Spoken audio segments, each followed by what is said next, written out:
Happy new year వచ్చేసింది జోరుగా, hearty welcome చెప్పేద్దామా హాయిగా.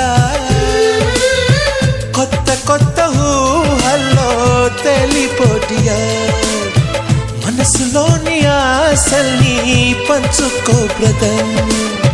గుండెలోని భావాలు గుప్పుమన్న ఈ వేళ, కదిలల్లే కాలపు కన్నెకి టాటా చెప్పుదామా.